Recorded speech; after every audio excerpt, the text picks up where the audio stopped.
사랑하는 영락교회 지체들에게 주 안에서 평화 인사를 전합니다. 오늘은 2024년 7월 9일 화요일입니다. 오늘의 묵상 본문은 이사야서 15장 1절로 9절까지의 말씀입니다.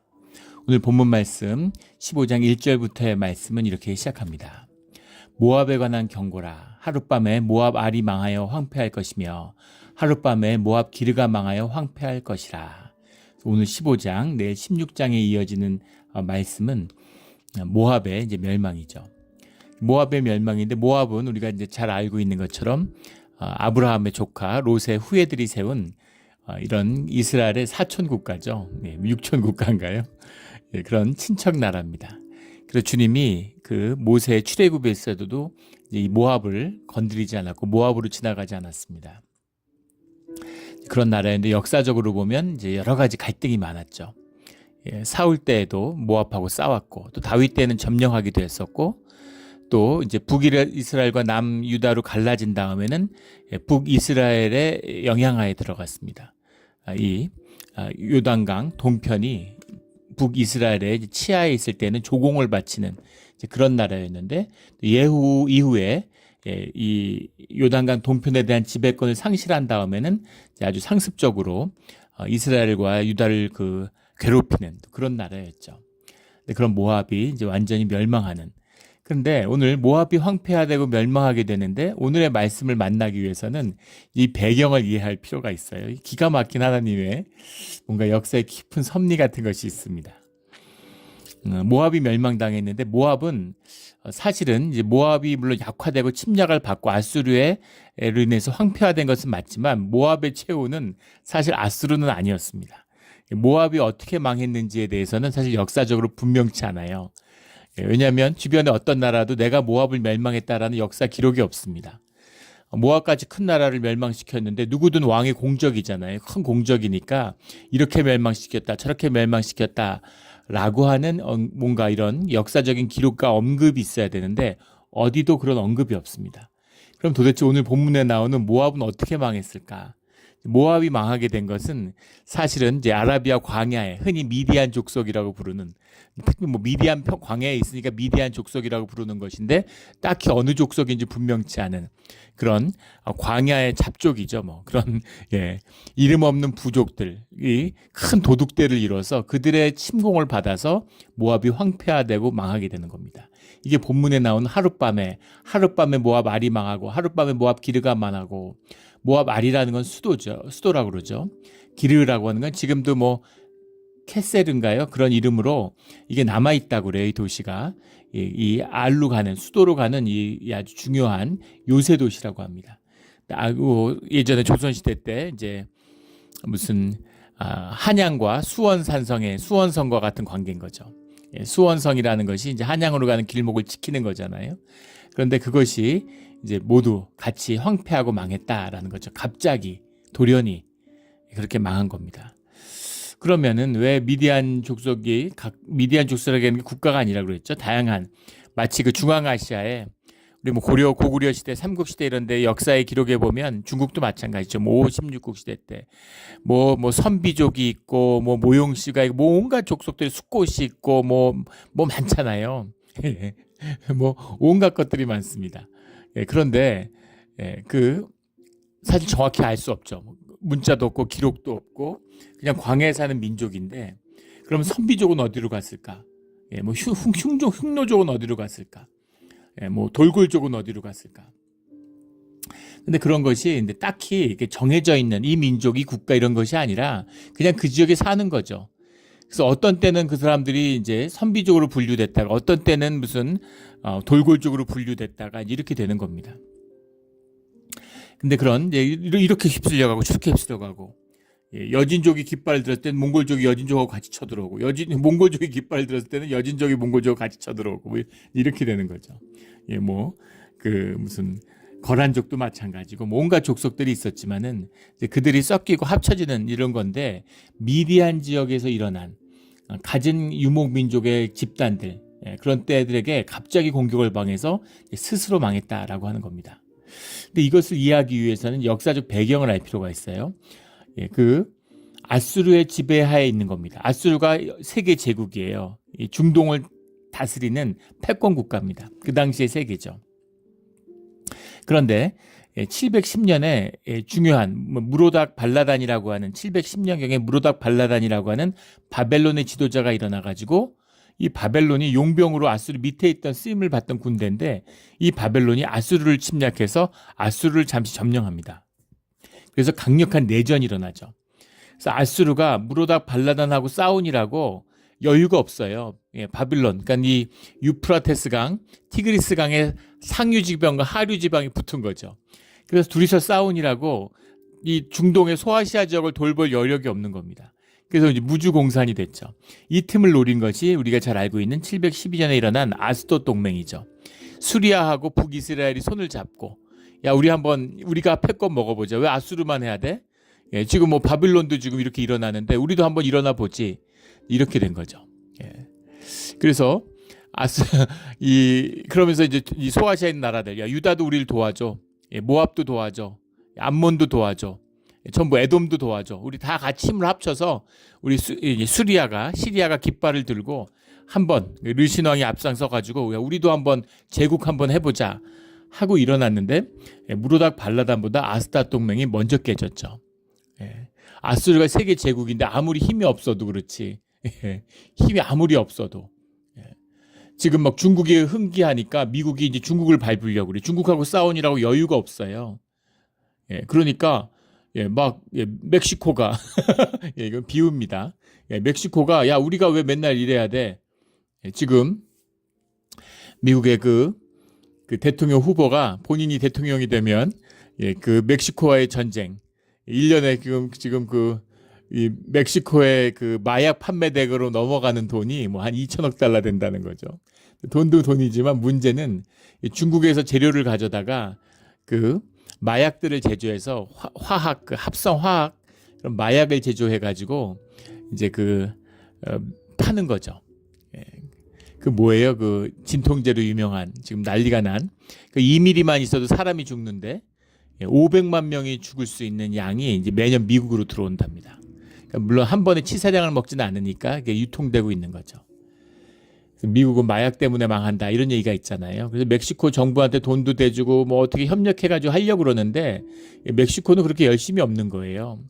멕시코 지역 같은 데 가면 지역을 정부가 아니라 사실은 다 카르텔들이 장악하고 있다는 거죠. 카르텔들이 자기들끼리 싸우는 거지 일반 사람들에게는 뭐 복지도 하고 병원도 지어주고 학교도 지어 정부가 해야 될 일을 카르텔이 한다는 거예요. 그래서 인기가 좋다는 겁니다. 없앨 수 없는 거죠. 그러니까 답답한 건 미국이죠. 그러니까 미국의 대통령 후보가 자기가 대통령이 되면 미국 군대를 멕시코로 보내겠다. 멕시코에 보내가지고 마약 소탕 작업을 직접 하겠다. 지금 이렇게 공약을 하고 있습니다. 멕시코 대통령이 내정 간섭이고 절대 용납치 않을 거다. 용서치 않는다 막 이러고 이제 성명을 발표하고 그랬어요. 남의 나라 군대가 자국에 와가지고 작전을 하고 이거 나라가 아니죠. 온갖 수모를 다당하고 있는데 멕시코가 근데 뭐 이익도 많이 봤죠.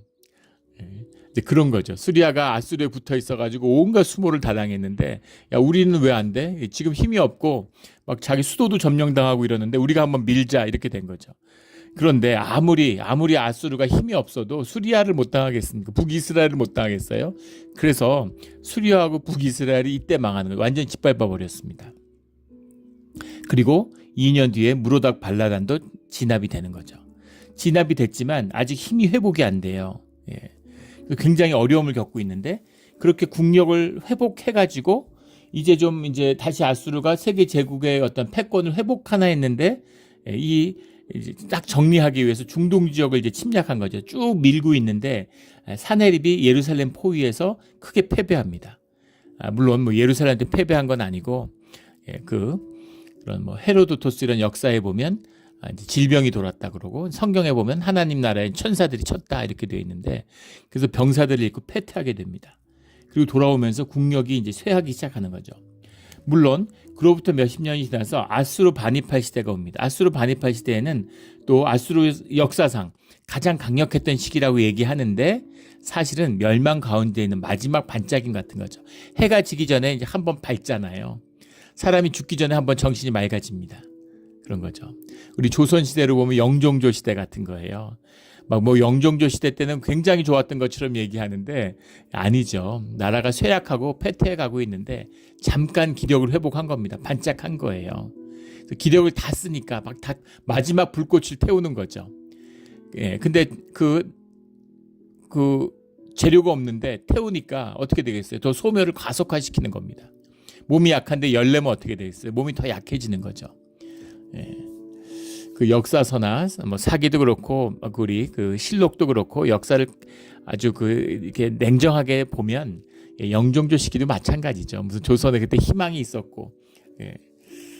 고종 같은 그런 진짜 좀 고종은 좀 심했죠. 정말 어떻게 저렇게까지 무능하고 용렬한 왕이 있을 수가 있을까? 근데 왜 우리나라의 비극이죠. 예. 그 비극을 끊어야 됩니다. 국난이 있고 어려움이 있을 때는 항상 용렬한 지도자가 나와요. 예. 임진왜란 때 왜 선조 같은 왕이 있었을까? 예. 왜 병자호란 때 인조 같은 왕이 있었을까? 예. 왜 나라가 망해가는데 예. 그 고종 같은 왕이 나와서 나라가 완전히 끝장이 나게 식민지가 되게 됐을까? 정말 비통한 역사죠. 예. 비통한 역사입니다. 그런 거죠. 예. 근데 뭐 유다도 마찬가지죠. 우시아 때 좋았어요. 마지막 불꽃을 한번 태웠습니다. 예, 그래서 좋아 보이지만 이게 이사야서의 내용이잖아요. 그게 좋은 게 아니라 그 망한 게 우시아 때문이야 이런 거죠. 예. 종교의 부흥운동을 해요. 막 종교를 세우고 우시아가 예, 그 나병 걸려가지고 그 저주를 받게 된 게 왜입니까? 자기가 제사 주지하다 그렇게 된 거잖아요. 제사가 마음에 안 들어요. 제사 이렇게 할래? 이런 거죠. 이방 제사를 좀 봐. 화끈하게. 사람들이 그냥 집단적으로 엑스터시를 경험하고 그냥 막 혈기가 넘치고 막 하나 돼서 막 영차하고 막 그냥 예, 뭔가 뭐 예, 막 그렇게 흥청거리고 막 뭔가 이렇게 뭔가 기운이 있어야 되잖아요. 막 그런 걸로 우리가 한번 멋지게 해야지. 우리 제사는 왜 이 모양이냐 이런 거예요. 제사에 열심을 다하니까 좋아 보이죠. 예, 그런데 그게 주님을 완전히 거스르는 일이 됐다는 겁니다. 주님의 뜻을. 이 종교의 문제죠. 주님의 뜻을 몰라요. 주님이 주인인 걸 몰라요. 인간을 위한 제사를 드리는 겁니다. 오늘날 교회도 마찬가지죠. 예, 막 기분 좋고 자기 기분 좋으면 은혜 받았다 그러고 그래갖고 막 그 엑스터시를 짜내기 위해서 온갖 짓을 다 하는 거죠. 이게 우상숭배 아닙니까? 예배라는 것은 엑스터시가 아니에요. 예, 집단적인 망화 상태에 빠져드는 게 아닙니다. 그걸 오히려 경계해야죠. 차분하게 주님과 내가 만나는 내 내면으로 들어가는 시간이 돼야 돼요. 예, 한 마음이 돼서 교회에 나오는 것이지 예배를 통해서 엑스타시로 한 마음이 되는 게 아닙니다. 비슷해 보이죠. 근데 완전 다른 거예요. 근데 그걸 흉내내는 것이죠. 예. 그래서 집단적인 망화를 체험하면 뭐합니까? 그때 막 하나 됐다고 끌어안고 울부짖으면 뭐하나요? 어차피 돌아서면 남인데. 예. 내 삶의 중심이 돈인데 뭐가 달라져요? 그걸 넘어선 자들이 주님을 만나는 시간이 예배가 돼야 되는 거죠. 그런 겁니다. 그래서 이 마지막 때 이 잠깐 그 아수르 반입할 시대에 반짝하다가 612년에 완전히 멸망하게 되죠. 주님이 성경에서 말씀하시는 것처럼 주님의 뜻이 이제 아수르를 버리고 바빌론을 들어 쓰겠다라고 말씀하시는 겁니다. 그러니까 바빌론은 자꾸 잘 되고 아수르는 자꾸 망해가는 거죠. 주님이 인도하시는 뜻이에요. 그런데 오늘 말씀의 배경은 바로 지금 그 무로닥 발라단의 반합을 진압하고 아수르 동맹에 깨고 그 다음에 이제 여력이 없는 일종의 중동이 이제 진공 상태에 있는 상태입니다. 그런데 다 망했는데 다 쓸었는데 예루살렘만 살아남은 거예요. 사실은 유다도 황폐해지고 살아남은 건 예루살렘밖에 없는 겁니다. 그런데 예루살렘이 커 보이는 거죠. 상대적으로 살아남았으니까 진공 상태니까. 예. 그래서 심지어는 애굽이 유다한테 예루살렘한테 동맹을 요청해요. 예. 그러니까 예. 이거 뭐지? 이렇게 되는 거죠. 예. 몸이 안 좋아요. 나도 안 좋았는데 요양원에 갔더니 다 아파서 막 전부 다 걷지도 못하고 전부 다 막 닌겔 꼽고서 막 수액 주사 막 전부 누워가지고 전부 다 오늘날 하고 있으니까 나는 상대적으로 난 혼자서 내가 밥도 먹을 수 있는데 난 걸어 다닐 수도 있는데 그러니까 엄청 세 보이는 거죠. 건강해 보이는 거예요. 비유가 좀 적절한지 모르겠는데, 지금 예루살렘과 유다도 거의 망하기 직전인데 지금 굉장히 커 보이고 좋아 보이고 잘 돼 보인 것처럼 보이는 거죠. 예. 요즘 교회들이 다 어렵습니다. 안 어려운 교회가 없어요. 우리 협의회 하는데 목사님들이 전부 다 저희 교회를 부러워하는 겁니다. 다들 믿어지지가 않는다고. 10년 전, 20년 전에 늘 우리 몬트레 영락교회가 동네 가십거리고, 우리 교회 추문이 동네 떠돌고, 그런 걸 갖고 사람들이 얘기하고 늘 모이면 놀라운 화제의 뉴스의 주인공이었다는 거죠. 근데 지금은 가장 평화롭고 가장 화목하고 다 부러워한다고, 너무 부럽다고들 그러시는 거예요. 주님의 물론 은혜죠. 그런데 또 이런 마음이 들었습니다. 교회가 화목한 거 당연한 거 아닙니까? 교회가 평화로운 게 당연한 거잖아요. 당연한 건데 커 보여요. 막 분쟁이 있고 교회가 어렵고 휩쓸리고 시끄럽고 막 이러니까, 갈등하고 이러니까 평화로운 거, 화목한 게, 다 이혼하고 막 2번 3번씩 이혼하고 나 다 혼자 살고 막 뭐 부부끼리 싸우고 뭐 이혼 소송하고 이러는데 부부가 화목해. 둘이서 같이 손잡고 산책해. 다 부러워하는 거죠. 어떻게 부부가 저렇게 저럴 수가 있지? 근데 그게 원래 부부가 그래야 되는 거예요. 특별한 게 아니라. 예전에 그 제가 이제 미국 교회 있을 때 이제 자매가 있는데, 이제 마린 카운티 샌프란시스코 북쪽에 있는 이제 거기서 이제 살 때죠. 거기에 학교를 다녔는데 그 얘기가 재밌어요. 그 자매한테 들은 얘기입니다. 자기가 초등학교, 중학교 다니고 그럴 때 반에 학생들 20-30명 되잖아요. 미국 학교의 학생들이. 근데 그 학생들 중에서 이혼 안 한 가정이 자기밖에 없었다는 거예요. 그 애들이 다 신기했대요. 어떻게 엄마 아빠가 같이 사니? 그러고. 그리고 어떻게 엄마 아빠가 다 너를 낳은 진짜 엄마 아빠니? 다 새엄마 새아빠하고 살고 또 뭐 몇 번씩 이혼하고 혼자 살고 다 이러는데 유일한 그 가정에서 자라는 아이였다는 거죠. 온전한 가정에서. 그 애들이 다 신기하고 다 이상하다 그러고 궁금해서 물어본다는 거예요. 근데 더 재밌는 거 보면 이 자매가 은근히 그게 불만이었다는 거예요. 애들하고 비슷하고 똑같아야 되고 싶잖아요. 소외되고 다른다는 걸 받아들이기 어려운 나이죠. 어린 나이니까. 동화되고 싶잖아요. 물론 나이가 더 많으면 동화된 데서 이제 벗어나는 시기를, 이제 그 보통 고등학교쯤 되면 이제 달라지지만, 어릴 때는 동화되고 싶어 하는 거죠. 일체감을 유지하고 싶은 거죠. 그래서 왜 우리 엄마 아빠는 이혼을 안 할까? 왜 우리 엄마 아빠는 같이 살아서 나를 이렇게 난처한 처지를 만들까? 이런 마음이 있어서 불만이 많았다 그러더라고요. 정말 요새 뭐 한국에서 우프다 그러죠. 웃기고 슬픈, 진짜 웃기고 슬픈 이야기죠. 그런 겁니다. 그래서 지금 뭔가 지금 예루살렘은 약간 우쭐한 거예요. 히스기야 왕이 이제 등극을 하고, 열왕기에 잘 나오는 뭐 14장부터 시작하는 잘 나오는 내용이죠. 뭔가 좋아진 것 같은, 지금 망해가고 있는데 뭔가 상대적으로 좋아진 것 같은 느낌이 있고 약간 우쭐하는 겁니다. 근데 그것에 대한 이사야의 경고인 거죠. 모압을 봐라. 모압을 한번 봐라. 이건 겁니다. 모압의 운명이 예루살렘의 운명이야. 모압을 보고 깨닫지 못하면 어떻게 되려고 그러냐. 모압은 주님이 지켜주던 곳이었어. 아브라함의 후손이라고, 아브라함의 씨가 섞였다고, 친척이라고, 조카라고, 그 긍휼이 미치던 나라였는데 모압이 완전히 망하지 않았냐, 이런 거죠. 지금 북이스라엘이 완전히 망했는데 모압은 말해 뭐 하겠습니까? 근데 모압의 멸망을 보고도 주님이 행하시는 일을 보지 못한다면 어떡하냐, 이런 뜻이 들어있는 거죠. 두 번째 중요한 주제는 이 모압이 결국 한순간에 망했다는 겁니다. 이게 악의 한때 두때 반때로 망하는 악의 섭리죠. 죄라고 하는 것은 악의 열매입니다. 악하게 살면 그 열매로 맺어지는 게 죄예요. 죄로 드러나는 것이지 본질의 문제는 악입니다. 그래서 악의 문제에 대한 주님의 심판이 있다고 주님이 분명히 말씀하시죠. 그 심판을 주님이 돌이키시지 않는다고 말씀하세요. 늦추실 수는 있지만 반드시 이루는 주님의 섭리죠. 악의 문제를 주님이 다루신다는 겁니다. 악한 채로, 죄진 채로, 죄인으로, 악한 채로 그렇게 주님과 함께 할 수는 없다는 거죠. 심판이 반드시 있다는 겁니다. 예루살렘에게도, 이스라엘에게도, 우리에게도 반드시 있다는 거예요. 심판이 우리를 기다리고 있고 우리의 삶의 끝이 심판이라는 겁니다.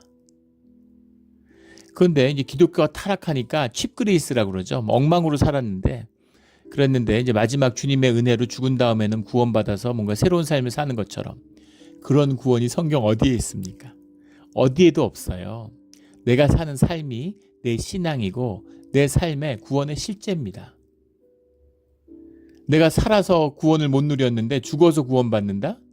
그럼 그건 내가 아닌데, 내 삶이 아닌데 뭐가 구원받은 거예요? 내 인격이 아닌데, 천국에 사는 나는 지금 나하고 아무 상관이 없는데, 그런데 그게 무슨 구원이고 무슨 구속입니까? 무슨 의미가 있어요? 내 인격도 아니고 내 아픔도 아니고 내 경험도 아닌데, 내가 아닌데, 예. 말도 안 되는 소린 거죠.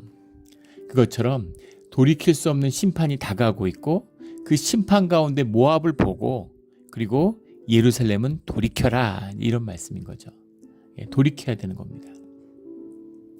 모압의 끝, 이 끝이 사실은 예루살렘의 끝이 되어서는 안 되는데 결국 끝이 되었죠. 이전에 그들은 바잇과 디본 산당에 올라가서 울며, 바잇이라고 그냥 썼는데 바이트죠. 집이에요, 집. 근데 보통 바이트라고 쓸 때는 바알의 집입니다. 바알 숭배를 하는 거죠. 바알 숭배라고 하는 것은 이제 풍요함을 쫓는 거잖아요. 예, 이 다산과 그런 풍요한 수확에, 지금으로 하면 돈의 신이죠. 누구나 다 좋아해요. 그래서 바알 신당은 어디나, 이스라엘도 예루살렘에도 심지어 있는 것이죠. 그래서 바이트와 디본 산당에, 디본 산당이라고 하는 건 이제 그모스 신, 이 모압의 신이 그모스 신이고, 그모스 신은 그 자기 자식을 바치는 걸로 유명하죠.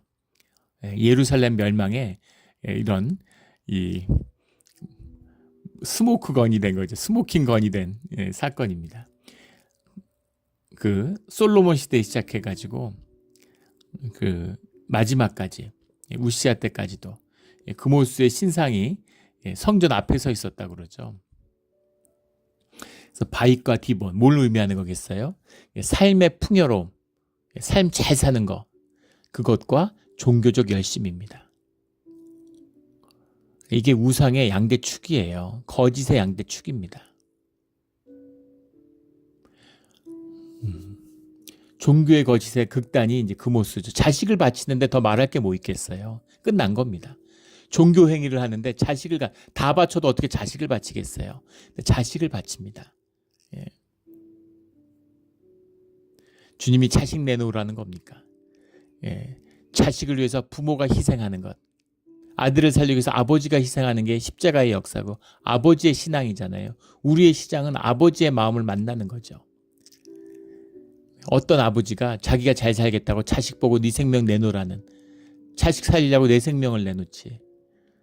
그런데 종교적 열심을 하는 거죠. 왜 열심을 할까요? 하나님을 열심히 믿는 것 같지만 사실은 아주 세속적인 거죠. 오순절 개통 뭐 이런데, 기도원 이런데 가보면 불을 뿜습니다. 40일 금식을 1년에 3번 했다는 분도 만나봤어요. 파란 작물을 토합니다. 하도 금식을 해가지고. 근데 막 기도하고 막 방언하고 난리가 나요. 근데 복 달라는 거예요. 더 정확히는 돈 달라는 얘기죠. 가장 신실해 보이지만 가장 세속적입니다. 가장 영적으로 보이지만 가장 육적이에요. 그렇게 하면 부자가 될까요? 부자가 안 됩니다. 기도라는 건 뭐예요? 나의 본질이, 나의 존재의 진실이 나의 삶의 실제가 되는 겁니다. 내 삶의 현상이 되는 거예요. 현상의 실제화되는 것. 하늘에서 이루어진 것이 땅에서 이루어지는 것이 내 기도죠. 그런데 돈 달라고 기도한다고 하면 내 삶의 본질은 무엇입니까? 결핍이고 가난이고 궁핍이죠. 그래서 그런 기도를 하면, 돈 달라고 기도하면 자꾸 가난해져요. 주님과 함께하는 부요와 그 풍족함이 내 삶의 진실이라면 내가 기도를 하면 당연히 내 삶도 풍요로워지죠. 주의 사람은 늘 풍요함과 풍족함을 느끼는 겁니다. 그게 신비예요. 그게 신비입니다. 뭔가 알 수 없는 풍요와 풍족이 있어요. 우리 교회 한 성도님이 이런 특별 헌금을 많이 하셨어요. 특별 헌금을 여러 차례 하셨습니다. 그래가지고 저 믿음이 약해서 그런지 그게 마음에 좀 이렇게 염려가 되는 거예요. 염려하지 말라고 주님이 그러셨는데. 그래서 이렇게 현금을 많이 하시면 어떡하나. 예, 그래서 아이고 뭐 이렇게 무슨 뭐 크게 비즈니스 하는 분도 아니고 무슨 돈이 있다고 자꾸 이렇게 헌금을 하시나 싶어서 이제 너무 많다고 이렇게 하시지 말라고 사실은 제가 그렇게 얘기를 했습니다. 그러니까 성도님이 환하게 교우님 웃으면서 목사님 저 부자예요 이렇게 말씀하세요. 저 부자예요. 가진 게 많고 싸갖고 갈 수도 없기 때문에 다 이렇게 해야 된다고 다른 교회도 많이 특별 헌금을 하시는 걸로 제가 들었습니다. 그럼 부요함이죠. 부요함. 돈 많다고 부요합니까? 돈 많으면 더 인색해지고 자기 자식이 누리는 것도 아까운 거죠. 자기 부인이 누리는 것도 아까운 거죠. 예전에 그 한국에서 만났을 때 그런 분이 계셨어요. 이제 와이프는 교회 나오는데 남편은 교회 안 나와요. 근데 그런 얘기를 하시더라고요. 남편이 사업을 해서 지 돈이 많아요. 근데 돈이 많은데 부인한테 안 주는 겁니다. 생활비만 주는 거예요. 그 돈도 인색한 거지. 아까운 거지. 부인이 아이들 키우고 집안 살림하는 데 쓰는 돈은 낭비되는 거라고. 자기가 가진 돈은 불리는데 부인이 가진 돈은 쓰니까. 부인이 쓰는 게 훨씬 가치 있고 귀한 돈인 거죠.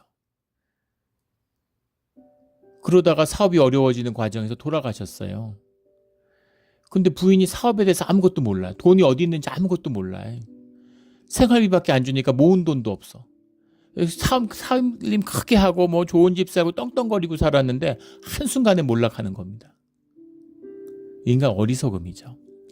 근데 그게 모압의 운명이고 유다의 운명이고 우리의 운명이 된다는 겁니다. 거짓의 끝은 한순간에 무너지는 거예요. 그래서 거짓은 스스로 망하는 겁니다. 거짓은 거짓끼리 다투다 망해요. 그래서 거짓과 싸우면 안 됩니다. 세상과 싸울 필요가 없어요. 세상은 스스로 무너지는 겁니다. 싸울수록 점점 세져요.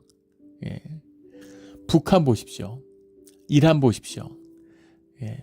제재를 안 했으면 오히려 지금쯤 이미 망하지 않았을까요? 제재를 할수록 적대할수록 적대적 공조라고 그러죠. 그럴수록 점점 더 그걸 이용해가지고 세지는 겁니다. 이란도 이란 국민들이 지금 뭐 그 이슬람 정권을 좋아하나요? 이슬람에서 뭐 유학생들을 만나보면 진짜 자국에 대한 그 정권에 대한 게 거의 혐오에 가깝습니다. 그런데 잘 아는 거죠. 가만히 있으면 망해요. 그러니까 자꾸만 전쟁을 일으키고 자꾸만 적대를 하고 이스라엘과 이란을 보십시오. 똑같은 놈들끼리 싸우잖아요. 음모론도 많죠. 이스라엘 구구파하고 하마스하고 서로 공조하는 게 아니냐 이럴 정도로. 이스라엘 정권이 무너지기 직전이었는데 하마스 테러 때문에 살아났죠. 전쟁을 하니까 악이 흥황하는 겁니다. 하마스는 그 팔레스타인의 일개 정파에 불과했어요. 근데 테러를 하고 이스라엘의 집중적인 공격을 받으면서 점점 세지는 거죠. 점점 커져요. 돈도 점점 많이 들어오고 1년에 뭐 수억 달러씩 그 돈이 들어온다는 거죠. 후원금이. 사람들은 다 죽어가고 굶어 죽고 막 난리인데 그런데 하마스하고 그 지금 이 이스라엘 집권 그 구구파 세력 그 둘만 막 신난 거죠. 점점 전쟁하려고 지금 뭐 레바논하고도 전쟁한다. 지금 뭐 시리아 지금 이라크 뭐 이란 막 지금 세계 대전으로 번지려고 그러죠. 미국이 어떻게든 막아보려고 하지만 미국이 무슨 힘이 있습니까? 이스라엘 앞에서 꼼짝 못 하잖아요. 완전히 호랑이 앞에 정말 생쥐죠. 고양이 앞에 생쥐죠. 완전히. 지금 이스라엘에 완전히 끌려다니고 꼼짝 못 하고 있어요. 참 안타까운 일이죠. 그래서 평화의 힘이라는 것, 평화의 힘이라고 하는 권능이라는 것이 신비가 있는 겁니다. 평화가 오면 평화가 어떻게 오겠어요? 주님이 함께할 때만 오는 거죠. 그러면 뭐 악을 부시고 싸울 필요가 없는 겁니다. 빛이 임하면 악은 그냥 소멸해버려요. 빛과 어둠이 싸우지 않죠. 막 주님이 오시면은 뭐 마귀랑 싸우는 줄 아는 분들이 마귀하고 주님은 성령은 마귀와 싸우지 않습니다. 어떻게 마귀가 성령하고 싸워요? 성령이 나타나면 마귀는 그냥 사라집니다. 그런 경험들 해보셨어요? 인생에서 막 우겨쌈을 당하는 것처럼 모든 분야에서 다 꼬이는 것 같은 느낌을 받으실 때가 있을 겁니다. 근데 주님이 기도하고 그 안에서 감사함으로 주님의 그 영이 회복되니까, 가정에서 예배가 회복되니까 모든 것이 눈 녹는 것처럼 언제 그랬냐는 듯이 싹 사라져버리는, 아마 그런 경험들 신앙생활 하면서 하셨을 겁니다. 그런 거죠. 해가 뜨니까 언제 어두웠냐는 듯이 밝아지는 겁니다. 이게 주님의 일이에요. 근데 그 빛이 사라지면 언제 그러냐는 듯이 어두움이 세상을 뒤덮는 거죠. 그렇게 거짓이 망한다는 겁니다. 그렇게 세상이 어두워진다는 거죠. 이것이 모압의 일이고 이스라엘의 닥칠 일이다라는 거죠. 바약과 디본 신당에 올라가서 울며, 거기 가서 울어봐야 뭐가 달라지겠어요. 종교적 열심을 내지만 결국은 내가 주인이고 내 애구가 주인이고 날 섬기고 내가 중심되는, 왜 중심되겠어요? 내가 돈 벌고 잘 살고 권력 얻고 출세하는 걸 도와주라는 거죠. 그러니까 그 뭐예요? 그 알라딘에 나오는 그 요정의 램프 같은 거잖아요. 우주 최강의 권능을 가졌는데 내 종이에요. 나한테 묶여가지고 내가 시키는 대로 해야 돼. 내 말은 다 들어야 돼. 그런 거죠. 신을 종삼는. 이것이 우상숭배의 본질인 거죠. 바위가 디본 산당에 올라가서 울며, 그들이 머리카락을 밀고 각각 수염을 깎았으며 슬픔과 장례가 나는 거죠. 거리에서는 굵은 배로 몸을 동였으며 3절에 나오는 각기 애통하여 심히 울며, 헤스본과 엘르알레는 부르짖으며 그들의 소리는 야하스까지 들리니, 야하스는 남쪽 지역에, 모압 남쪽이니까 애굽 쪽이죠. 그쪽 지역의 도시고, 헤스본과 엘르알레는 이제 그 북쪽 편에, 그러니까 북에서 남까지, 우리 대한민국으로 치면 뭐 부산에서 뭐 강릉까지, 의정부까지 슬픔이 가득하고, 뭐 미국으로 치면 무슨 LA에서 필라델피아까지, 뭐 LA에서 보스턴까지 울지 않는 곳이 없으면, 이제 이런 얘기입니다. 온 국토에 있는 모든 사람들이 다 부르짖는다는 거죠. 내 마음이 모압을 위하여 부르짖는도다. 내 마음이 모압을 위하여 부르짖는도다. 그들이 혼이 속에서 떠나는도다. 모압의 군사들은 크게 부르짖으며, 그러니까 비참함의 끝입니다. 군사들이 크게 부르짖을 정도면 민간인들은 어떻게 했어요? 힘없는 사람들은 어떻게 했습니까? 말할 것도 없는 거죠. 세상에 전쟁이 닥치고 환란이 닥치면 부자가 더 고통받을까요? 가난한 사람이 고통받을까요? 인플레이션이 일어나면 누가 더 고통받습니까? 부자들은 오히려 좋아요. 자산 인플레가 일어나니까 결국은 안 좋지만 처음엔 오히려 좋아 보이죠. 지금 미국이 그렇잖아요. 뭐 1년에 재산이 수십조 불어난 사람들이 수십 명입니다. 근데 국민의 거의 전부는 다 고통받고 있죠. 그래서 미국이 경제도 좋고 고용도 좋고 자산시장도 좋고 뭐 다 좋잖아요, 미국이. 믿어지지 않는 호황을 구가하고 있음에도 그 호황의 비밀은 물론 돈을 풀기 때문이죠. 그런데도 지금 정권이 흔들흔들해요. 정권이 지금 바뀔 거라는 얘기가 파다합니다. 왜 그럴까요? 대부분의 사람들은 삶 속에서 고통받고 있기 때문인 거죠. 살기가 힘들어요. 그런데 군사들이, 가진 자들이 부르짖을 때는 어떻겠습니까? 사람들이 죽어나고 있는 거죠.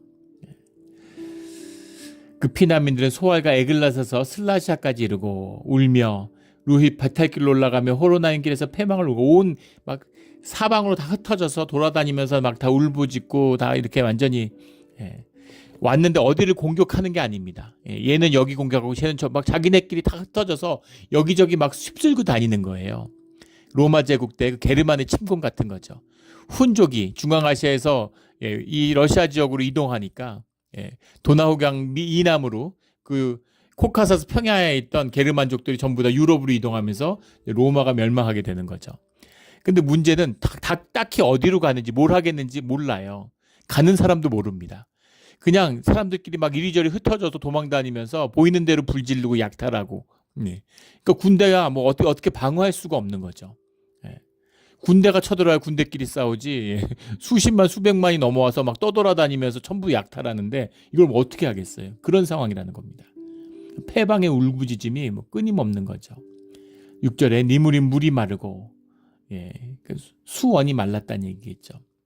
그러므로 7절에 그들은 얻은 재물과 쌓았던 것을 가지고 버드나무 시내외를 거느리니, 재물과 쌓았던 것을 가지고 금을 가지고 재물을 가지고 보석을 가지고 도망가는 거죠. 살기 위해서 돈을 의지하는데, 문제는 뭐냐면 돈을 가지고 금을 가지고 도망을 가면 그게 도적의 추격을 불러온다는 겁니다. 요즘 미국 엉망진창이죠. 예, 어제도 뉴스에 나오는데 미국의 뉴스들을 매일 보진 않지만 그래도 며칠에 한 번씩은 뉴스들을 한번 체크해 봅니다. 뉴스 시작하기 전에 앞에 어떤 중요한 뉴스가 있으면 찾아서도 보지만 무슨 뉴스가 있는지 이제 쭉 그 제목만 보는 거죠.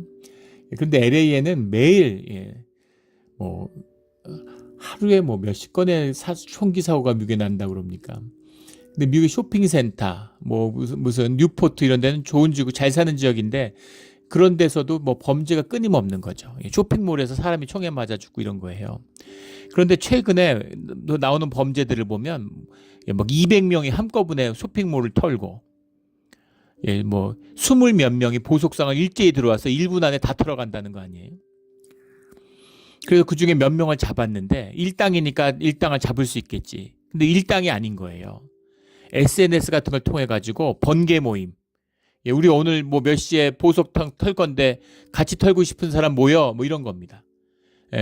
모으는 사람들은 모두 다 검은 마스크 쓰고 모자 쓰고 와야 돼. 검은 옷 입고 이런 식으로 해서 그 자리에 모여 털었는데 서로 그 전에 본 적도 없고 아무도 모르는 거예요. 그중에 일부를 잡았지만 나머지 못 잡는 겁니다. 지금 막장이죠. 이 정도 가면 완전히 막장이에요. 근데 진짜 이것도 웃기고 슬픈 얘기죠. 우픈 얘기죠. 샌프란시스코에 나갔는데 차를 트렁크를 열어놓고 창문을 다 내려놨어요.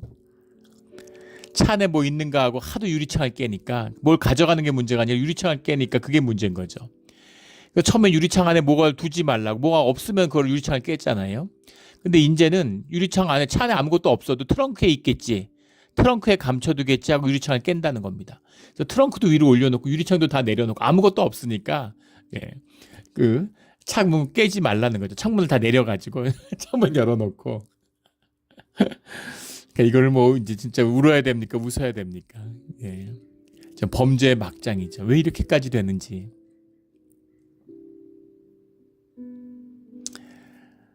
근데 문제는 뭐냐면 차 안에 있는 거를 가져갈 게 없으니까 아무것도 없으니까 창문을 내려놨으니까 창문을 깨진 않겠죠. 근데 문제는 뭡니까? 차를 가져가잖아요. 그러면은 더 심각한 것이죠. 지금 살아보겠다고 어디 가든지 그래도 자리 잡고 한번 살아봐야지 하고 재물과 쌓았던 것을 가지고 버드나무 시대를 건너는데 재물 가지고 쌓았던 것을 가지고 도망을 가면 도적이 쫓아온다는 거죠. 그러니까 삶의 해결이 될 수 없다는 겁니다. 내가 내 삶을 도모하고 해결해 보려고 하지만 해결이 안 돼요. 이것이 모압의 운명인데 9절에 도피한 자와 그 땅에 남은 자에게 사자를 보내리라. 이 사자는 메신저가 아니고 진짜 사자 라이온을 얘기하는 거죠. 지금 늑대를 쫓아서 벗어났다고 좋아했더니 사자가 기다리고 있어요. 이것이 재난의 끝이다라는 거죠. 의지할 것이 못 된다라는 겁니다. 현상의 문제, 현상이 무너져 내리는데 집이 무너져 내리는데 이기둥 붙잡고 저벽돌 세우고 막을 수가 있나요? 이번에 지금 양자강 난리죠. 2주 동안 비가 와가지고 완전히 중국의 양자강 장강이라고 그러죠. 중국 사람들은 그 일대가 난립니다. 퉁팅호라고 동정호라고 그러죠. 퉁팅호가 무너지는데 그게 처음에는 한 7, 8m 무너졌다가 하루 만에 200 몇십 미터가 이제 무너졌는데 그것은 물바다가 돼서 도시가 다 날아가고 수만 명씩 수십만 명이 이재민이 되고 집이 다 잠겨버리고 그런 걸 생각해 보시면 돼요. 근데 SNS에서 이제 인민해방군이 얼마나 헌신적으로 인민들을 구하느냐 하는 걸 보여주려고 올렸다가 오히려 망신을 당하고 조롱거리가 된 트럭에다가 모래를 실어다가 가서 거기다 그냥 빠뜨리는 거예요. 목숨 거는 겁니다. 트럭을 갖고 몰고 가다가 트럭에서 사람이 뛰어내려요. 그러면 트럭에 그냥 그대로 거기다 이렇게 무너진 뚝 있는 대로 제방으로 넣는 거죠. 그럼 중국답죠. 근데 문제는 뭐냐면 그 모래를 넣어봐야 아무 의미가 없던 물에 다 휩쓸려가 버리잖아요. 트럭도 그렇고. 그 물에 휩쓸려 가니까 더 큰 재앙을 불러가는 거죠. 그게 떠들어 다니면서 큰 트럭이 몇십 톤 트럭이 물에 떠내려가니까 인간이 지혜를 낳는데 막을 수 없는 거라는 겁니다. 내 집에 뭐 이렇게 문 튼튼히 하고 뭐 모래톱 쌓고 지금 동정호가 무너져가지고 물이 범람해서 오는데 온 도시를 다 덮치는데 내가 뭘 어떻게 그런 얘기가 아니라는 거죠. 이걸 해결할 수 있는 분은 주님밖에 없다는 겁니다. 근데 이것이 사실은 우리 모든 문제의 답이죠. 이 종교의 문제, 자식을 갖다 바치는데 뭘 더 열심히 해요, 종교를. 그런 게 아니라는 거죠. 본질적인 종교를 깨고 신앙을 회복해야 되는 그 도전 앞에 서 있다라는 겁니다. 근데 히스기야가 왕이 됐어요. 돌이킬 수 있는 기회가 주님이 허락하신 겁니다. 오늘 주시는 세 번째 비밀이죠. 환경이 다 좋아져요. 갑자기 예루살렘이 숨을 쉴 수 있게 된 겁니다. 그래서 주님이 기회를 한번 주시는 거예요. 에너지가 있어야 돌이킬 거 아니겠습니까? 우리 오늘 말씀의 뜻을 깊이 깨달아 모압이 보는 것을 왜 가슴 아파할까요? 내 마음이 모압을 위하여 부르짖을까요? 이사야가 모압에 뭐가 있다고. 그 운명이 예루살렘의 운명이기 때문입니다. 우리 세상이 어지러워지고 세상이 혼탁하죠. 그 가운데 주님이 우리에게 살 길을 열어주십니다. 근데 예수 믿으니까 교회 다니니까 지켜주고 보호해 주시는 게 아니에요. 그런 주님이 아닙니다. 우리에게 돌이킬 수 있는 이 세상의 운명을 바꿀 수 있는 그 기회를 우리에게 주시는 거죠. 우리 신앙의 본질을 깨달아 회복되는 우리의 믿음, 우리의 교회, 또 우리의 세대가 되기를 예수 그리스도 이름으로 축원합니다. 아멘. 하나님 아버지, 다 같이 주님 앞에 기도드리겠습니다. 하나님 아버지 감사합니다. 주님 우리에게 늘 환난 가운데서도 긍휼을 베풀어 주시고 돌이킬 수 있는 기회를 남겨주시는 것에 감사를 드립니다. 우리가 자식을 내주는 종교의 열심으로도 내 삶의 무엇 하나 바꿀 수 없음을 잘 압니다. 우리 삶에 오직 유일한 희망이 십자가임을 만나고 깨닫고 사는 우리의 신앙이 되게 하여 주시옵소서. 감사하며 예수 그리스도 이름으로 기도드렸습니다. 아멘.